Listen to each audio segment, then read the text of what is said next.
कानून, लॉ एक ऐसी टर्म और एक ऐसा सब्जेक्ट कि जब भी इसका जिक्र होता है या कहीं पे इसे रिफर किया जाता है तो जो पहली चीज जो हमारे माइंड में आती है वो है पुलिस और कोर्ट्स, और बहुत बहुत तो कुछ गवर्नमेंट अथॉरिटीज। लेकिन क्या आप जानते हो कि ये एक ऐसा सब्जेक्ट है जो हमारी डे टू डे लाइफ पे अफेक्ट करता है। एक ऐसा सब्जेक्ट के जो एक यूनिवर्सल कॉन्सेप्ट है, लेकिन उसे एक जटिल और कॉम्प्लिकेटेड तरीके से हमें बताया गया कि जिसकी वजह से हमें सिर्फ ये लगने लगा कि कानून मतलब कि वकीलों का विषय, कानून मतलब कि पुलिस और अदालतों का विषय। लेकिन मैं आपको आज बताने वाला हूं कि कानून जो है वो हमारी डे टू डे लाइफ में कितना अफेक्ट करता है। ठीक है, और इसी को डेडिकेट करते हुए हम एक डेडिकेटेड लॉ लेक्चर सीरीज भी बनाने वाले हैं, जिसमें हम काफी सारे सब्जेक्ट्स, काफी सारे कानून के ऊपर समझेंगे भी और उसे काफी सिंप्लीफाइड वे में समझेंगे। और उससे स्टार्ट करने से पहले हमारे लिए ये जानना जरूरी है कि कानून एक्चुअली होता क्या है। तो कानून को समझने के लिए हमें इस बात को समझना जरूरी है कि हम किसी भी सोसाइटी में रहते हैं, किसी भी देश में, राज्य में, शहर में या गांव में रहते हैं। ठीक है, तो वहां पे उस सोसाइटी को, उस देश को, उस राज्य को, यहाँ तक कि उस शहर और गांव को भी रेगुलेट करने के लिए कुछ नियमों की जरूरत होती है। और वो नियम इसलिए बनाए जाते हैं ताकि वो सोसाइटी एक सिविलाइज्ड फॉर्म में फंक्शन करे या एक प्रॉपर तरीके से उसे चलाया जा सके। तो जो कानून बनाए जाते हैं वो इसीलिए बनाए जाते हैं ताकि एक प्रॉपर सिस्टम क्रिएट किया जा सके। तो आज हम समझेंगे कि एग्जैक्टली कानून होता क्या है। तो कानून जो है, एक जैसे मैंने बताया आपको, यूनिवर्सल सब्जेक्ट है। आप किसी भी फील्ड में हो, आप डॉक्टर हो, इंजीनियर हो, या आप कोई भी बिजनेस कर रहे हो, हर जगह कानून आपके ऊपर अप्लाई होगा। कैसे होगा वो हम डिटेल में बाद में समझेंगे। लेकिन फिलहाल हम ये समझते हैं कि कानून एक यूनिवर्सल सब्जेक्ट है। वो क्या है? एक सेट्स ऑफ रूल्स है जो क्या डिसाइड करता है? बिहेवियर ऑफ सोसाइटी, कि सोसाइटी कैसे एक्ट करेगी, कैसे रिस्पॉन्ड करेगी, उसका एक सेट ऑफ रूल्स होता है। दूसरा, मैंने आपको जैसे कि बताया कि हर जगह अप्लाई होता है, इसलिए वो क्या है? यूनिवर्सल है। हर बंदा जो भी उस शहर में, देश में रहता है, उस पर कानून अप्लाई होता है। हाँ, ये हो सकता है कि किसी देश में अलग कानून है, किसी में अलग कानून है, वो अपनी अपनी जगह है, लेकिन कानून तो रहेगा। अब जैसा कि मैंने आपको बताया कि कानून क्या बताता है, तो list of dos and don'ts, कि आपको क्या करना है और क्या नहीं करना है। ठीक है, अब ये तो बता दिया, लेकिन अगर आप जो नहीं करना है वो काम करोगे तो क्या? तो उसके लिए बनाया जाता है एक सिस्टम जिसे कहते हैं एडजुडिकेशन सिस्टम। तो उस सिस्टम में अगर आप जो नहीं करना है वो काम करोगे तो आपके सामने एक एडजुडिकेशन होगा, मतलब कि आपके सामने एक न्यायिक प्रक्रिया होगी जिसमें यह तय किया जाएगा, ये फाइनलाइज किया जाएगा कि जो एलिगेशंस या जो चार्जेस आपके सामने लगे हैं, क्या आपने वो क्राइम या उस तरह का वायलेशन किया है या नहीं किया है।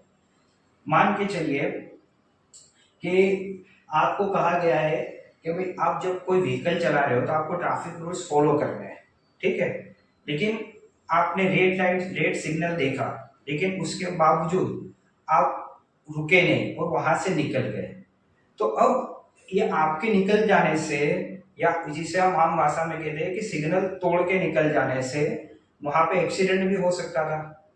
तो अगर आपको उस जो आपका जो नियम है वो नियम ब्रेक करने के लिए अगर आपको पनिशमेंट नहीं दी जाएगी तो उससे क्या होगा? उससे उस नियम को ब्रेक बार बार किया जाएगा। तो वो कॉन्सिक्वेंसेस उस पनिशमेंट को, और आपने वो कानून तोड़ा है या नहीं तोड़ा है, उसे डिसाइड करने के लिए बनाई जाती है एजुकेशन सिस्टम, जिसमें अगर आप गिल्टी पाए जाते हो, मतलब कि आपके ऊपर जो भी आरोप लगे हैं वो सिद्ध हो जाते हैं, तो उसके लिए आपको दी जाएगी पनिशमेंट, या आपको अगर उसके लिए कोई पेनल्टी पे करनी है तो वो पे करनी पड़ेगी। और अगर आप मान के चलिए उसमें निर्दोष छूट जाते हो तो आपको छोड़ दिया जाएगा।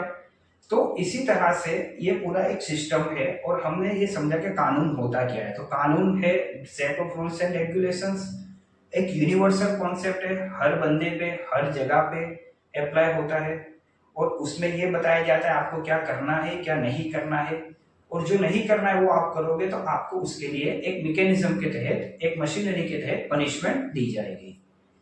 तो हम एक एक कानून को समझे उससे पहले एज ए इंडियन सिटीजन हमारे लिए ये जानना भी जरूरी है कि हमारे यहाँ पे जो कानून को एडजुडिकेशन करने के लिए जो सिस्टम है जिसे हम जुडिशरी कहते हैं वो क्या है। ठीक है, तो उसे समझने के लिए चलिए हम स्टार्ट करते हैं टॉप लेवल से। तो हमारे यहाँ जो कानून सिस्टम है, पूरा जुडिशरी का जो सिस्टम है वो एक तरह से हम समझ सकते हैं कोई पिरामिड की तरह है। ठीक है, यहाँ पे टॉप में है ऑनरेबल सुप्रीम कोर्ट। तो भारत में कितने सुप्रीम कोर्ट है एक, और वो है दिल्ली में। तो अब ऑनरेबल सुप्रीम कोर्ट है वो टॉप पर है, और ऑनरेबल सुप्रीम कोर्ट के पास अगर हम समझे तो वो क्या करता है, तो सबसे पहले उनके पास है ओरिजिनल जुरिस्डिक्शन। तो मान के चलिए किसी का कोई फंडामेंटल राइट्स वायलेट हो रहा है, ठीक है, जो संविधान में हमें फंडामेंटल राइट्स दिए गए वो वायलेट हो रहे हैं, तो वो बंदा डायरेक्ट ऑनरेबल सुप्रीम कोर्ट के पास जा सकता है। इसी तरह से दो स्टेट के बीच में कोई डिस्प्यूट है, या स्टेट गवर्नमेंट और सेंट्रल गवर्नमेंट के बीच में कोई डिस्प्यूट है, तो इस तरह के डिस्प्यूट को डिसाइड कौन करेगा, तो वो है ऑनरेबल सुप्रीम कोर्ट। और तीसरा है कि जो मैटर्स में हाई कोर्ट में कुछ अपना डिसीजन दिया है लेकिन उससे अग्रीव्ड होकर अगर कोई बंदा अपील करना चाह रहा है, ठीक है, तो वो भी जा सकता है कहाँ पे, तो वो है ऑनरेबल सुप्रीम कोर्ट में। तो यहाँ पे हो गया original jurisdiction as well as appellate jurisdiction. अब उसके बाद है high court. Generally high court जो है भारत में हर स्टेट में एक हाई कोर्ट होती है, लेकिन कुछ एक्सेप्शंस है कि जहाँ पे दो स्टेट के बीच में या एक स्टेट और यूनियन टेरिटरी मिलकर भी कुछ हाई कोर्ट्स बने हुए हैं। ठीक है, लेकिन हाई कोर्ट का अगर हम मोटा मोटा समझे तो वो ऐसा है कि उसका जो टेरिटोरियल जुरिस्डिक्शन यानी कि भौगोलिक जुरिस्डिक्शन जो है उसका वो स्टेट के ऊपर या उसके अंदर में दूसरा कोई स्टेट है या तो यूनियन टेरिटरी है तो उसके ऊपर रहेगा। अब हाई कोर्ट में जनरली कब जा सकते हैं, तो यहाँ पे भी हमें ये समझना होगा कि हाई कोर्ट के पास भी अपेलेट जुरिस्डिक्शन भी है और ओरिजिनल जुरिस्डिक्शन भी है, यानी कि अपील, और तीसरा है सुपरवाइजरी जुरिस्डिक्शन। तो अपेलेट जुरिस्डिक्शन की हम बात करें तो जब आप मान के चलो कोई डिस्ट्रिक्ट कोर्ट या सेशंस कोर्ट या उसके टेरिटोरियल जुरिस्डिक्शन में आने वाली किसी भी अथॉरिटी के किसी भी डिसीजन से आप प्रभावित होते हो और आपके फंडामेंटल राइट्स वायलेट हो रहे हैं, ठीक है, तो इस केस में आप अपील के तौर पर कहा जा सकते हो, तो वो है हाई कोर्ट में। इसी तरह से जब आपके फंडामेंटल और लीगल राइट्स वायलेट हो रहे हैं तो वो केस में आपको किसी और कोर्ट में ना जाते हुए रिट जुरिस्डिक्शन में आप डायरेक्ट हाई कोर्ट में जा सकते हो। ठीक है, और इसी तरह से हाई कोर्ट के पास एक और जुरिस्डिक्शन है, वो है सुपरवाइजरी जुरिस्डिक्शन। वो क्या करता है कि अपने नीचे जितने भी कोर्ट्स काम कर रही है उसको सुपरवाइज करते हैं, उसका सुपरविजन करते हैं, और अगर उस कोर्ट फंक्शनिंग में उसे कुछ भी लगता है कि भाई प्रॉपर नहीं है, then high court can also decide that matter as well. So high court की बात हो गई। अब हम आते हैं डिस्ट्रिक्ट लेवल पे। हम पहले कहाँ थे, नेशनल लेवल पे हमारे पास क्या है, तो honourable supreme court. State level पे हमारे पास है हाई कोर्ट्स। अब आते हैं डिस्ट्रिक्ट लेवल पे। अब डिस्ट्रिक्ट लेवल की हम बात करें तो यहाँ पे दो तरीके से कोर्ट्स फंक्शन करती है, एक है डिस्ट्रिक्ट कोर्ट और दूसरी है सेशंस कोर्ट। अब डिस्ट्रिक्ट कोर्ट जो है जनरली वहां पे जो सिविल मैटर्स होती है, ठीक है, सिविल मैटर्स मतलब कि दो पार्टीज के बीच में कोई डिस्प्यूट है, मान के चलिए कोई रिकवरी, पैसे की रिकवरी के रिलेटेड कोई डिस्प्यूट है या प्रॉपर्टी के रिलेटेड कोई डिस्प्यूट है और अमाउंट काफी सब्सटेंशियल है, या इस तरह से कोई भी डिस्प्यूट है कि जिसमें क्राइम या हम बोल सकते हैं कि कोई ऑफेंस इन्वॉल्व नहीं है लेकिन डिस्प्यूट है, तो उस तरह के डिस्प्यूट को जो डिसाइड करेगा, एडजुडिकेट करेगा, उसका नाम है डिस्ट्रिक्ट कोर्ट। और इसी तरह से एक और कोर्ट है जिसका नाम है सेशंस कोर्ट। अब सेशंस कोर्ट क्या होता है कि जब कोई सीवियर ऑफेंस कोई बंदा कर बैठता है, ठीक है, और वो सीवियर ऑफेंस में मान के चलिए पनिशमेंट जो है वो 7 साल से ज्यादा की है, बराबर, तो उस तरीके की जो ऑफेंसेस है, तो वो ऑफेंसेस की ट्रायल जो है वो कहाँ चलेगी, तो वो है सेशंस कोर्ट में। तो डिस्ट्रिक्ट लेवल पे जो सेशंस कोर्ट है, ठीक है, तो सेशंस कोर्ट का जो है वो एक तरीके से हम समझ सकते हैं, इट एडजुडिकेट दी और ट्राई दी क्रिमिनल मैटर्स, ठीक है, ये क्या करेगी, क्रिमिनल मैटर्स को ट्राई करेगी, और डिस्ट्रिक्ट कोर्ट जो है वो सिविल मैटर्स को ट्राई करेगी, और सेशंस कोर्ट है वो क्रिमिनल मैटर्स, ठीक है। अब यहाँ पे ये डिस्ट्रिक्ट कोर्ट और सेशंस कोर्ट के भी दो ज्यूरिस्डिक्शन होते हैं, यहाँ पे भी अपेलेट ज्यूरिस्डिक्शन भी है और ओरिजिनल ज्यूरिस्डिक्शन भी है। वो कैसे, तो जब उनके अंडर में जो कोर्ट है, ठीक है, जो हम बाद में कभी समझेंगे, अगर उनके कोई डिसीजन से अफेक्ट हो रहे हैं तो उसकी अपील फाइल कहाँ पे होगी, अपील या रिवीजन हम फाइल कर सकते हैं सेशंस कोर्ट या डिस्ट्रिक्ट कोर्ट में, डिपेंडिंग ऑन द केस। अगर सिविल केस है तो डिस्ट्रिक्ट कोर्ट में जाएगा, और क्रिमिनल केस है तो सेशंस कोर्ट में जाएगा, ठीक है। अब इसके साथ साथ एक कॉन्सेप्ट है ट्राइब्यूनल्स। ये ट्राइब्यूनल्स जो है ये बहुत इंटरेस्टिंग टॉपिक है, ठीक है।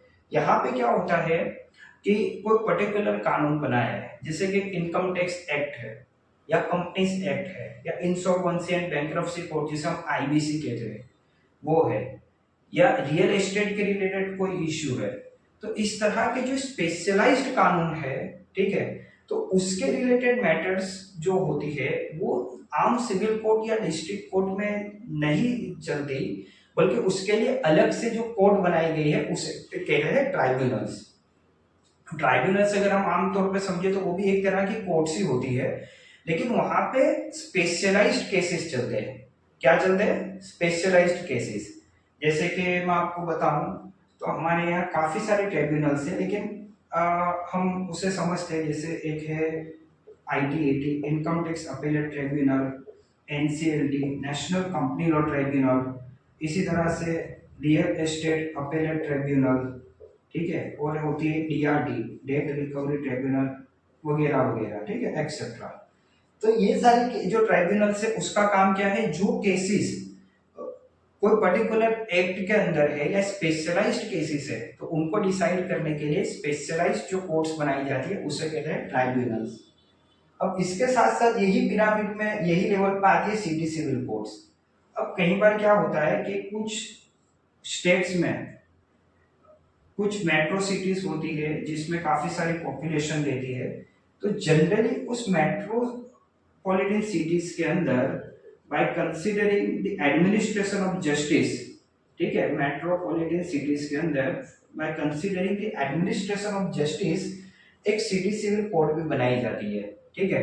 तो ये कोर्ट आप मान के चलिए कि कुछ शहरों में होती है, जैसे कि अहमदाबाद ले लीजिए, सूरत ले लीजिए, तो ये कोर्ट्स जो होती है इसका एक स्पेशल एक्ट है जिसके अंदर ये रेगुलेट होती है और एडमिनिस्टर होती है। अब पिरामिड में हम उसके नीचे आते हैं। अब यहाँ पे आपको दो चीजें समझनी है, एक है चीफ जुडिशियल मैजिस्ट्रेट और है प्रिंसिपल सिविल जज। तो अब चीफ जुडिशियल मैजिस्ट्रेट जो होते हैं उनका काम क्या होता है कि जब किसी केस में जिसमें 7 साल तक की पनिशमेंट का प्रावधान है, ठीक है, तो वो केसेस को चलाने का उनके पास पावर है। तो अब वो मैंने जैसे कहा कि पनिशमेंट मोड आएगा, मतलब क्या हो गया कि क्रिमिनल केसेस, तो जो क्रिमिनल केसेस में 7 साल तक की पनिशमेंट है वो कौन चलाएंगे, CJM चलाएंगे, मतलब उसकी ट्रायल इनके पास होगी, ठीक है। इसी तरह से हर राज्य में प्रिंसिपल सिविल जज का भी एक डेजिग्नेशन क्रिएट किया जाता है। तो जो सिविल मैटर्स के अंदर कुछ पेक्यूनरी लिमिट्स मतलब कि जिसमें कुछ सर्टेन अमाउंट से ज्यादा के डिस्प्यूट है, तो उस तरह के डिस्प्यूट को डिसाइड कौन करेगा, तो प्रिंसिपल सिविल जज डिसाइड करेंगे, ठीक है। अब उसके बाद है JMFC, that is judicial magistrate first class और सिविल जज। अब judicial magistrate first class again यहाँ पे जब क्रिमिनल केसेस में अप टू 3 इयर्स की सजा की बात आएगी, या बीएनएसएस का भी जो लेटेस्ट बीएनएसएस चल रहा है, दैट इज भारतीय नागरिक सुरक्षा संहिता 2023, उसके हिसाब से अगर ऐसा ऑफेंस, ऐसा अपराध किसी ने किया है कि जिसमें अगर उससे गिल्टी साबित होता है, तो उसके बाद जो सजा का प्रावधान है वो 3 साल तक है। कितना? 3 इयर्स। तो वो जाएगा जेएमएफसी के पास। और इसी तरह से जो मैटर के अंदर पेक्यूनरी लिमिट जो हर स्टेट में अलग अलग होती है, ठीक है, पेक्यूनरी मतलब कि जिसमें कुछ अमाउंट जो बहुत ज्यादा बड़ी अमाउंट इन्वॉल्व नहीं है, या इंजंक्शन सूट है, या डिक्लेरेशन सूट है, इस तरह के जो केसेस होते हैं, तो वो कहाँ फाइल होंगे? तो वो होंगे सिविल जज के पास। अब लास्ट जो लेयर है ये हर स्टेट में नहीं होता, लेकिन काफी जगह हमने देखा है, वो है जुडिशियल मैजिस्ट्रेट सेकंड क्लास और स्मॉल पोस्ट जज। अब ये जो है जुडिशियल मैजिस्ट्रेट सेकंड क्लास का क्या होता है कि जब किसी भी अपराध में पनिशमेंट जो है वो अप टू 1 ईयर है, ठीक है, तो उस टाइप के जो केसेस रहते हैं कि जिसमें बहुत सीरियस ऑफेंस नहीं है, और हम बोल सकते हैं कि छोटे मोटे अपराध जो होते हैं, तो उस टाइप के केसेस चलाने का जुरिस्डिक्शन जो है जुडिशियल मैजिस्ट्रेट सेकंड क्लास के पास रहता है। और काफी सारे जो स्मॉल डिस्प्यूट्स है, सिविल डिस्प्यूट्स, वो कौन डिसाइड करता है?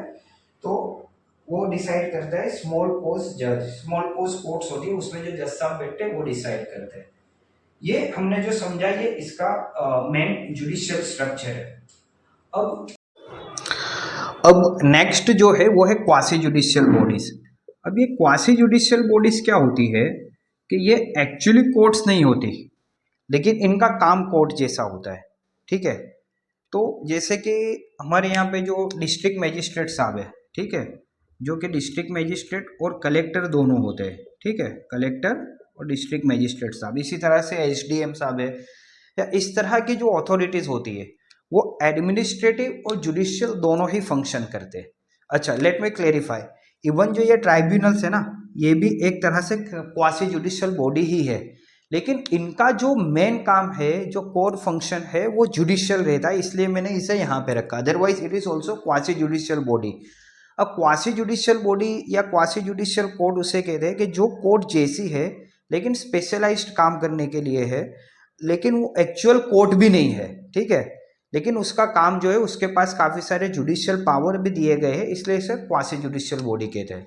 तो अगर हम यहाँ पे बात करें तो जो एंट्री म्यूटेशन के रिलेटेड इश्यू होते हैं, ठीक है, कि लैंड रिकॉर्ड में कोई गलत एंट्री आ जाना, या उसके रिलेटेड जो इश्यूज होते हैं, वो डिसाइड करने का जो काम है, अगर ये कलेक्टर साहब या डिस्ट्रिक्ट मैजिस्ट्रेट साहब जो करते हैं, ठीक है, तो ये काम कर रहे हैं in the capacity of the judicial power, ठीक है, इसलिए इन्हें भी कहा जाएगा क्वासी जुडिशियल बॉडी। तो इस तरह के काफी सारे काम होते हैं जो काफी सारे ट्राइब्यूनल्स और इस तरह के जो ऑफिसर, स्पेशलाइज्ड ऑफिसर होते हैं, वो करते हैं, तो वो एक क्वासी जुडिशियल का स्ट्रक्चर बन जाता है, ठीक है। आई होप के आज जो हमने सीखा, हमने क्या सीखा कि इंट्रोडक्शन ऑफ लॉ, और दूसरा कि इंडिया में जो जुडिशियरी का स्ट्रक्चर है उसे हमने समझा। I try to cover everything. I hope के आपको भी काफ़ी क्लियरिटी के साथ में सारी चीज़ें समझ में आई होगी। तो अब हम क्या करेंगे कि ये जो डेडिकेटेड लॉ सीरीज है, इसमें कानून को एक आसान तरीके से समझेंगे, कॉन्सेप्चुअल क्लैरिटी के साथ में हम उसे समझेंगे, ठीक है। तो अब हमारा जो नेक्स्ट टॉपिक है वो हम स्टार्ट करने वाले हैं इंडियन कॉन्ट्रैक्ट एक्ट। वो इंडियन कॉन्ट्रैक्ट एक्ट 1872 जो है वो एक इसी तरह का कानून है जो बिजनेस लॉ में या सिविल लॉज में, ठीक है, जितने भी सिविल लॉ है उसमें एक फाउंडेशन की तरह काम करता है। जैसे हम कोई भी बिल्डिंग कंस्ट्रक्ट करते हैं, उसका जो फाउंडेशन होता है, उसकी जो इम्पोर्टेंस, उसकी जो सिग्निफिकेंस होती है, इसी तरह से इंडियन कॉन्ट्रैक्ट एक्ट की रिलेवेंस, सिग्निफिकेंस और इम्पोर्टेंस है किसमें? तो बिजनेस लॉज में एज वेल एज जो अदर सिविल लॉज है उसमें। कॉन्ट्रैक्ट क्या होता है ये तो हम आम तौर पे जो हमारी अंडरस्टैंडिंग वो है, लेकिन कानून की एक अपनी डेफिनेशन होती है, कानून की एक अपनी समझ और परिभाषा है, ठीक है। तो हम उस हिसाब से कॉन्ट्रैक्ट एक्ट को पूरा समझेंगे, और इसी तरह से हम काफ़ी सारे एक्ट्स इसमें डिस्कस करेंगे, बिजनेस लॉ के अलावा सिविल लॉज, और उसके बाद कॉन्स्टिट्यूशन, फिर क्रिमिनल लॉज, और काफ़ी इंटरेस्टिंग वे में हम उसे समझेंगे। आई होप कि आपको ये मेरा लेक्चर, ये सेशन काफ़ी इंटरेस्टिंग लगा होगा, and therefore I request you कि आप मेरे इस वीडियो को भी लाइक करें, मेरी चैनल को भी सब्सक्राइब कर दे और बेल आइकन को भी जरूर क्लिक कर दे, ताकि मैं जब भी कोई नया सेशन या नया लेक्चर अपलोड करूं तो उसकी नोटिफिकेशन आपको मिल जाए और आप अपडेटेड रहे और इस चैनल के साथ कंटिन्यूसली जुड़े रहे। Thank you very much.